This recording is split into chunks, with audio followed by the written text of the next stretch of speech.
Thank you, and welcome. How are you feeling? Good? Good. My name is Ruth, and with me today is Óli. Hello. Óli Jens. I know it's been a long conference day, so I was wondering if you could start by doing a small exercise. Are you okay with that? Okay. You don't have to stand up. Raise your hands. Up in the air. Shake them. Give them a big old shake. Reach out to the sky. Close the eyes. Take a deep breath through the nose. Hold it. And let it out through the mouth. And again.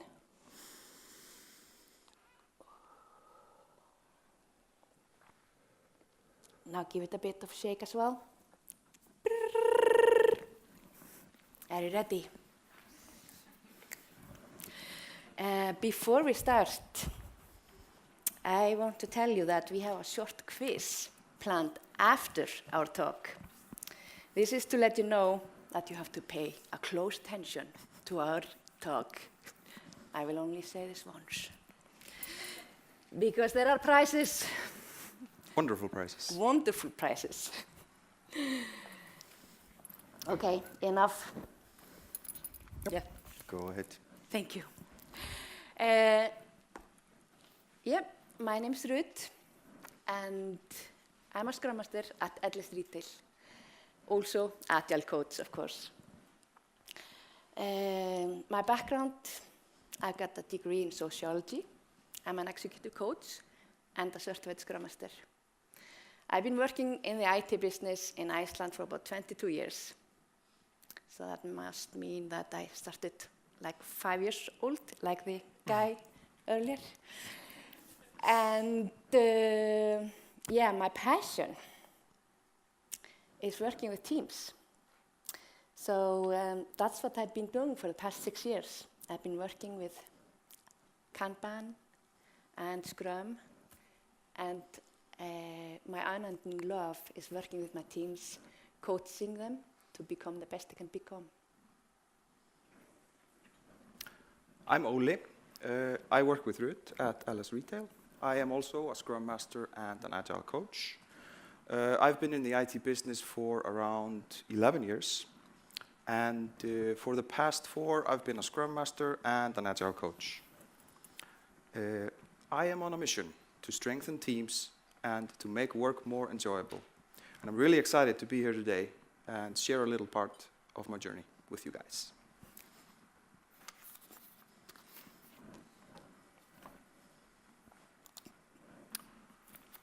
Agile Retail is a global company. It is founded in 2007 and traces its origins back to 1986. Agile Retail offers a wide portfolio of products, including point-of-sale software, mobile solutions for point-of-sale, and restaurant management. There are around 240 employees working at Agile Retail, all across the globe. And me and Ruth had the honor recently of working with one team that was distributed all across the globe. What I mean by that is that nobody was sitting in the same place. Nobody was co-located. Everyone was in a different location, working from a home office. So the challenge is, how do we get people to work together as a high-performance Scrum team under these circumstances?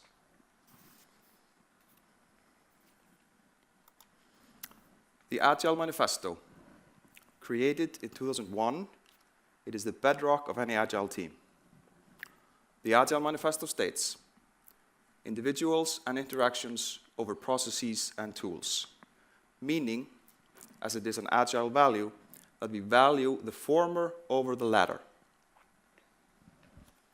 There is also a principle in the Agile Manifesto that states, the most efficient and effective method of conveying information to and within a development team is face-to-face conversation.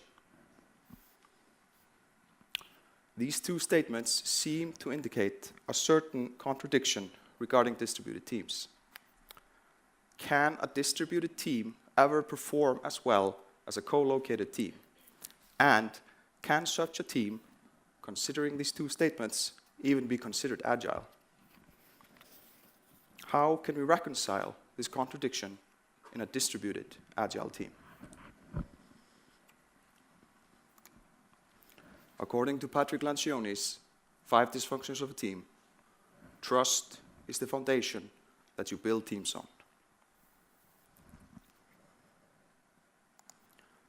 So how do we build trust? How do we build the trust we need to be productive in a distributed agile team? Another well-known writer and software engineer, Steve McConnell, wrote that the half-life of trust is about 6 weeks. That means when people are not working close to one another, the level of trust in the relationship is about half of what it was before after those 6 weeks.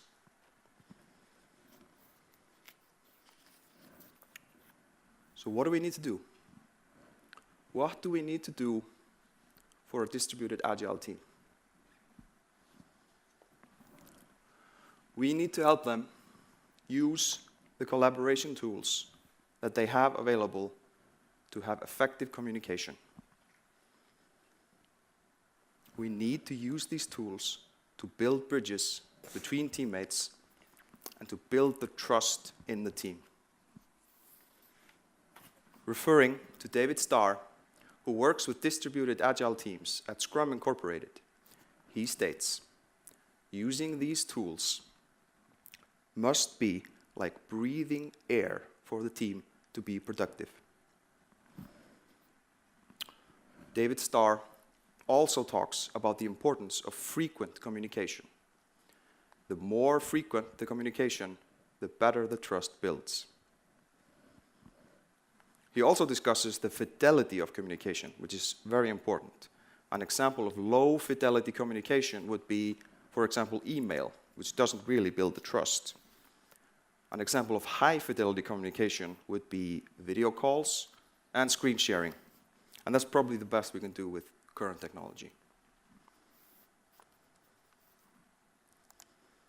Our team, the team that we worked with, was comprised of 9 individuals in 9 locations distributed over 7 time zones. Most of them were new to Scrum and Agile methods. They were working on a new product, on a new platform, using a technology that they were unfamiliar with. And they also had a steep delivery deadline. They were aiming for a viable release within 3 months. Take a second to take that in. That is a lot of challenges for this specific team. Don't forget that they are distributed all over the globe, nobody sitting in the same place. Me and Ruth, we got to work. We came up with a motto, in Scrum thou shalt trust.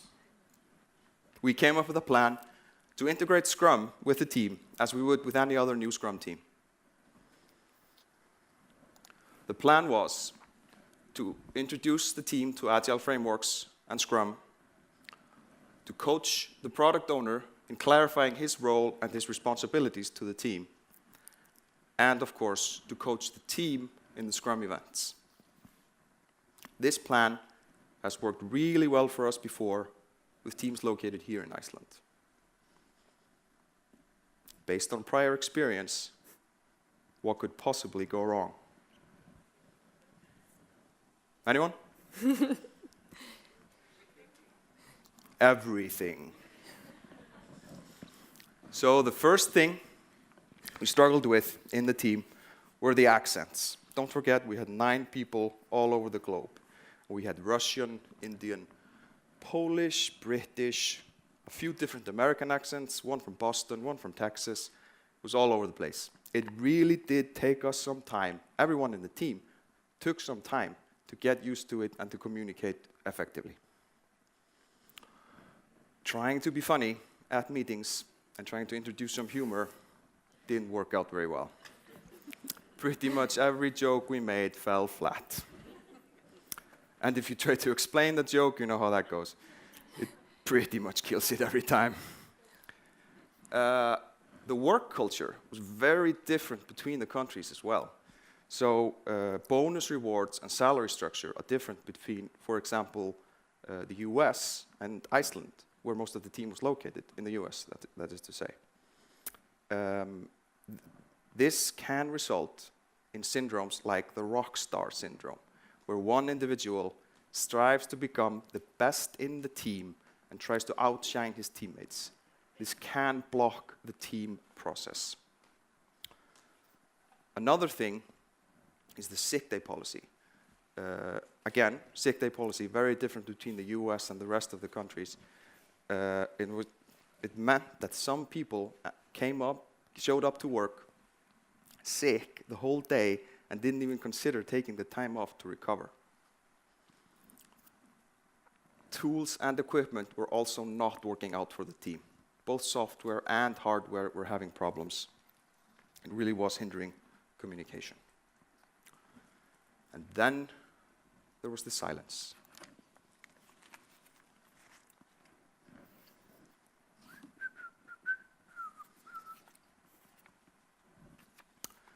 Very often at meetings, there was no response to questions. People were shy, they were afraid to express themselves. They didn't want to put themselves out there. One of my favorite questions became, "Is anyone out there?" And sometimes even that didn't get a response.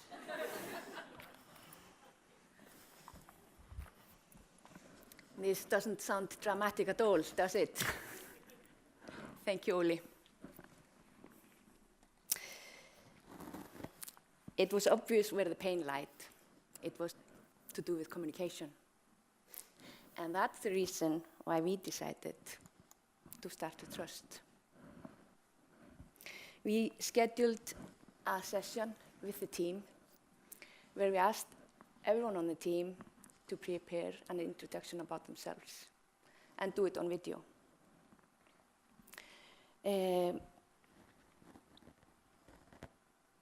We convinced the team to do so by saying you can't trust someone that you don't know, and you have to trust your teammates. The team actually went beyond everything that I've seen before. They prepared slideshows. They shared their timeline on Facebook.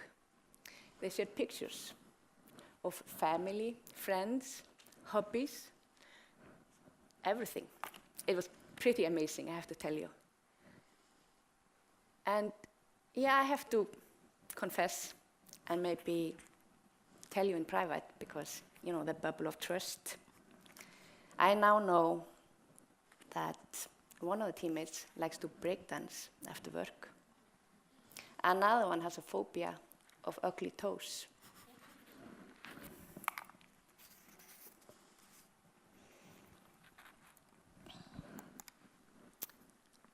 We figured that casual meetups are important for a distributed team.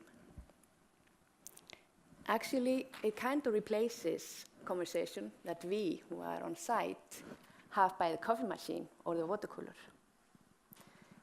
We could immediately feel the dynamics change within the team. It seemed lighter, and people talked a bit more. The silence wasn't as bad. At the next sprint retro, the team expressed their happiness with the session and asked for more. You can imagine our surprise. I mean, have you tried getting a software team to talk about their feelings, about something personal?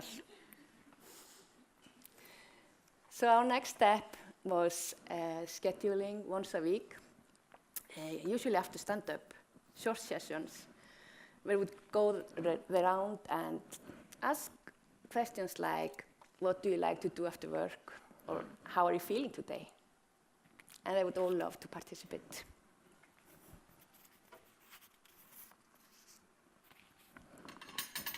Wow. Scrum and Agile education was the next logical step, so everyone would be on the same page. And when I say everyone, I want to specifically include the product owner. And it's really important that he's considered. I know, the dev team and Scrum team, and the product owner is part of the Scrum team. And it's important that he's on both the informal meeting and all the others. We have a pretty standard introduction at Atlas Retail, my company. There we introduce Scrum and Kanban, and we go through the difference. We describe the roles and responsibilities.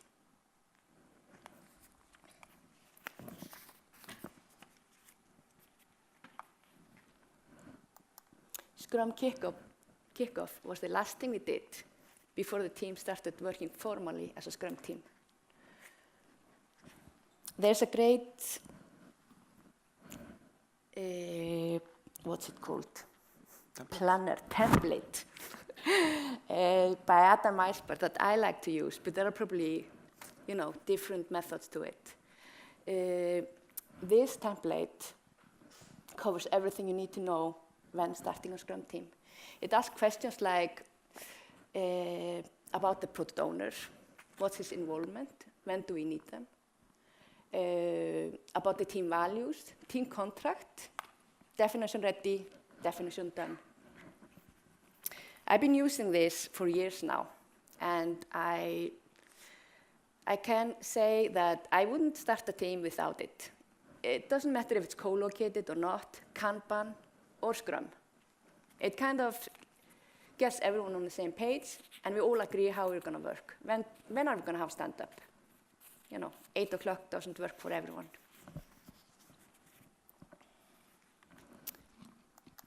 Then we are down to the practical challenges of a distributed team. As you can guess, there are many.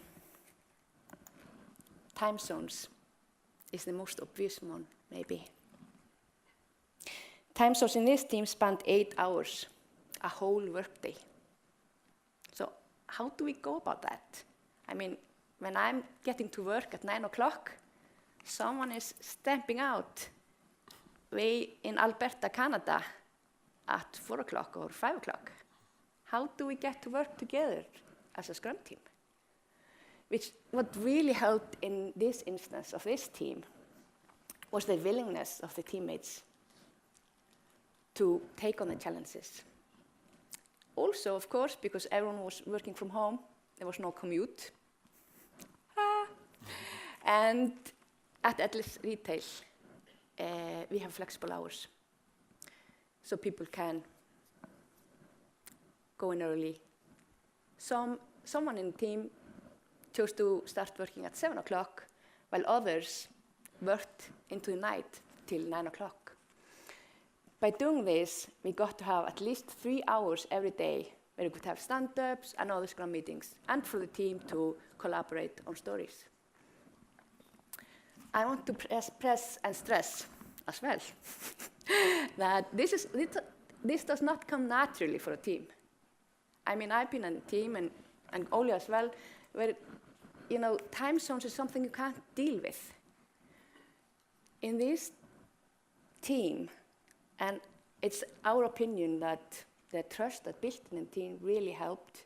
People were willing to go the extra mile. They were willing to work at flexible hours.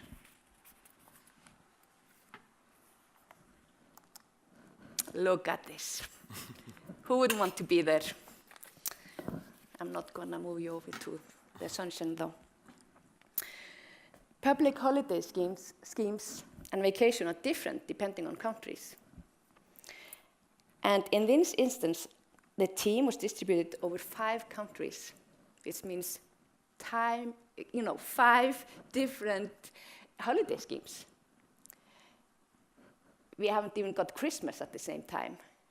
So when planning into sprints, you have to be extra careful because people might always be away. Vacation rules and legislations are also different between countries. While in Iceland, we don't hesitate going like 5 weeks away. Who doesn't love that? Into the sunshine. In the US, and we've noticed in Europe as well, people may only take like 3 or 4 days at a time, and they don't have 5 weeks. They may only have like 2 or 3 weeks vacation for the year.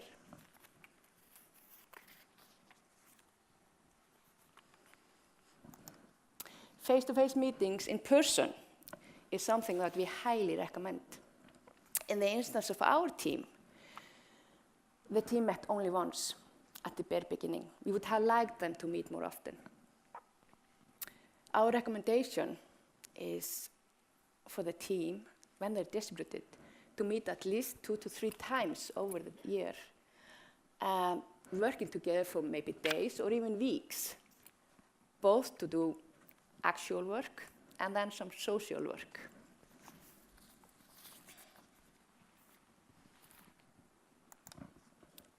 Tools, really important for distributed teams as well. We like to use screen sharing for learning purposes, code reviews, and other stuff. Isn't that expressive? Other stuff. Other stuff. Other stuff as well. High quality equipment and internet connection. And of course, in our instance, we figured out it's really beneficial to let the team choose communication tools. It's not always possible, but whenever, do it. Oh yeah, and I have to tell you a little fun side story as well. The first like 2 or 3 weeks, and I thought it was all in my head, I could constantly hear a cat, and I have a cat. It was screaming like meow. At one meeting, I braced myself and said, and you have to remember it was really silent, can anyone hear the cat? So, yeah, one of the teammates had a cat.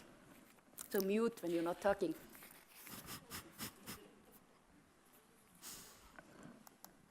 The tools that we liked and we want to share with you. GoToMeeting for meetings and screen sharing. Retrium for retrospective. Microsoft Teams. Jira, of course, my personal favorite. Pointing Poker for estimations and Slack for communication. Some of these tools are free and others are not.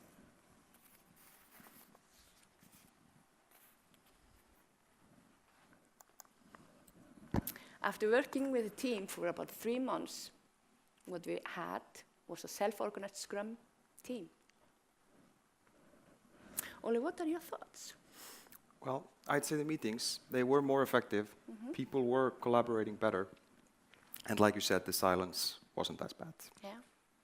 I noticed that they set their own goals and they met them. Yeah.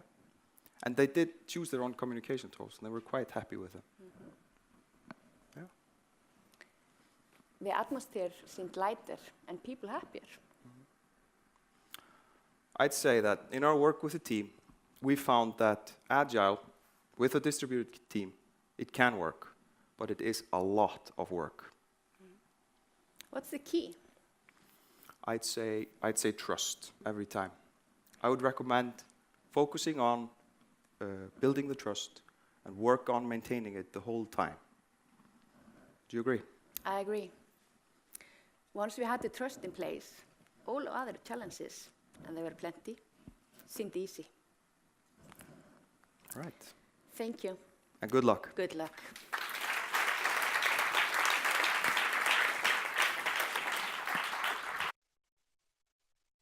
For our quiz. Yes. One thing first, do not hesitate to contact us. Here are our emails and Twitter handles if you're interested. Please submit any questions to either of these if you have them, since we don't have Q&A. Should I take care of the prizes? Do that. Mm. First, we have an easy one. Are you okay? How many people were on the team? Raise your head. Oh, who was first? This one at the top. Nice. You get you can just come down and pick up your prize. Yeah, good to move your legs. Yeah. Don't fall in the In the trappas. In the trappas. Careful of the trappas. We're all going out for trappas later. You get a beautiful LS Retail bag, and you also get a svund. A svund? Yes. A wonderful svund. Yes. Enjoy. And then it's the big one. Yes. Very nice, very nice. So, and do you want to show the prize? Oh, yes. It's an actual thing. It's a Chromecast. not a svund. Not a svund. Hate to disappoint. And the bag, of course. And the bag. What was the first thing we did to build trust in the team? Who was first? Was it this one or was it this one? I think it was the other one. Thanks. Thanks for being honest. Who was it? I didn't see you. Was it you with the hand? Nice. You get a Chromecast. Wonderful. All right, that's it. Okay, thank you guys.